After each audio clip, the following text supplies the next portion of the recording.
The next tool to better tracking is the panel option. This is a good option for rigid medias, such as diamond grade reflective, where tracking straight can be a challenge. The panel option, when enabled, will segment a job so that it progressively cuts a section or a panel at a time. For instance, if this design were to be cut with paneling enabled, it would cut the first section, and once it is finished with that panel, it will cut the objects in the next panel. Once it completes the second panel, it will cut the objects in the next panel, and so on.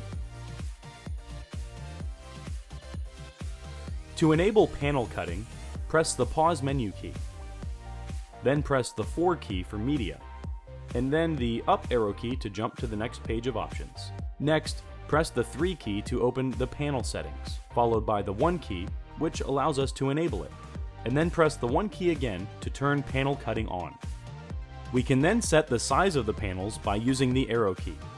Keep in mind that the more difficult the media tracking, the smaller the panel size should be. We can accept the value by pressing Enter. Press Enter to accept the change.